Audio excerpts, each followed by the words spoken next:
I'm a student of history, Islamic history especially, was on the Prophet, or Prophet peace be upon him, the state of Medina, which he created. Now, why do I say the state of Medina? Because the state of Medina laid the foundation of one of the greatest civilizations in the history of mankind. The principles that found the foundation of the state of Medina is what for the next 700 years was the greatest civilization on earth. And what were those principles? The state of Medina was founded on incredible principles of justice and humanity. It was the first time a welfare state was made, a state that took responsibility of the weak, what China has done right now.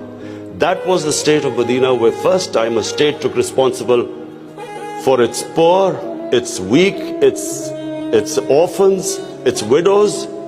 In the state of Medina, the first time pensions were created.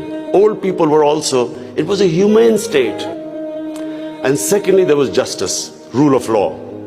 These were the two main things. And the third thing, the Prophet of Islam, peace be upon him, made seeking knowledge a sacred duty. The word was that even if you have to go to China to seek knowledge, you must. Those days going to China meant not coming back. So the emphasis on seeking knowledge. For the next 700 years, all top scientists were Muslims. And that was the state of Medina. It laid that foundation. And then the way minorities, other religious people were treated. The Prophet signed famous, the Misaq-e-Medina. There's still a letter in St. Catherine's Church which was signed with the Christians, that your places of worship will be, till the end of time, they will be protected by Muslims.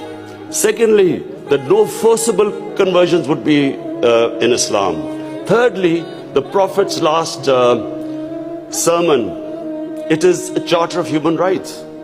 It's about how human beings are equal. So it was a humane state created, rule of law, emphasis on education, that led to the growth of Muslim civilization. So this is, in Pakistan, we want the same basis of our state. The rise of what I believe, the way our country will rise, it will go back to those principles. We must, number one, have rule of law, everyone equal before the law. State must be accountable. We must have a welfare state where the state must take responsibility of its poor people. Half our population is on the poverty line or just above, and about 25% are below the poverty line. The state must take responsibility. All policies of the state must be like in China. How do we lift the people from the bottom? And the most important thing is that we must, in Pakistan, start a reform program. Reforms are painful, but it is essential if we have to get out of our current problems.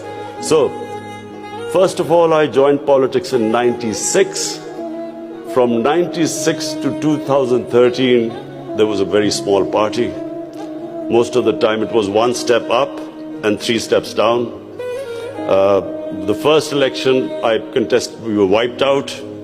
Second election, 5 years later contested, we had only 1 seat. Third election, we boycotted, and most of the time people made fun of me, thought we would never make it, because I'm an outsider. I wasn't from the political class.